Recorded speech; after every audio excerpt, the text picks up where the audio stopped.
So your kid hits, kicks, bites, or pushes you or a sibling or the pet or a friend.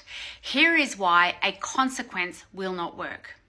I get asked all the time, Jen, if I don't set a consequence, if I don't punish my child, how will they learn that hitting, kicking, biting is not the optimum way to conduct themselves in society? I'm going to tell you why.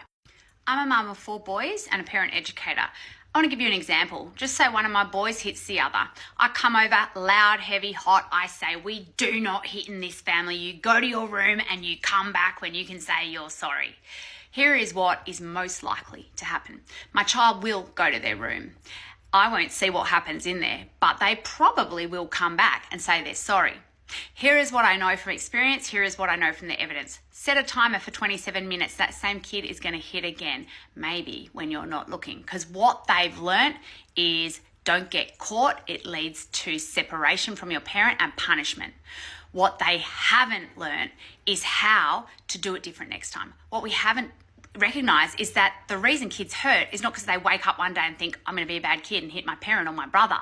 Kids hit because of a lack of skills. They have a lack of skills processing an emotion at the back of the brain and bringing that forward to the front of the brain and thinking, well, I'm really mad, but instead of hitting, I'll use my words or ask for help. So we want to get them to that place where they use their words or they ask for help. We want to get them to a pro-social place where they make the right decision. We're not going to get them through punishments, quite simply because when we punish them, when we separate them from us, particularly when they're under 6, their brain goes into fight, flight, or freeze, and now it is offline. They are angry. They're not hearing any of our words, and we've got no opportunity to coach them to do anything different. So here is what I would do instead. You want to contain and stop the behavior, and you want to be a bit badass about this. You're moving across the room, and you're like, absolutely not. I will not let you hit your brother or me or the dog. That has to stop. But you're doing it in a way that's loving and kind because ultimately you know this is a good kid. You are a good person. You don't want to be hitting or hurting, and I'm recognizing that something has caused you to hit. Most likely your brother was annoying and they knocked over your Lego tower, or maybe you felt really frustrated and it was a build-up of emotions from holding it together all day at preschool or school.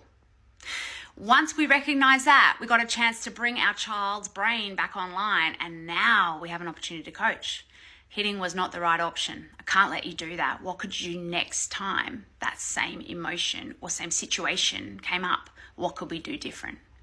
Now we have an opportunity to have an impact. I've practiced it this way with my 4 boys. I've practiced it in every other way that is the wrong way. And I promise you, I've had so much quicker and better results from staying in relationship with my child rather than reaching for punishments. So can we ever have a consequence? Can we ever punish kids in order to teach them? Look, you can. If your child is hitting you with a stick, it's probably a good idea to say, listen, the stick's going to go away until we can play with it safely. It's going to go up there. But we're not being mean about it. We're just saying, look, I get it. The stick's got to go away, and that might be disappointing. And that is the consequence of hitting me with a stick. But you're a good kid. And I know that behavior is about expressing emotion, and I know that you're still developing. Give it a go. Let me know what you think.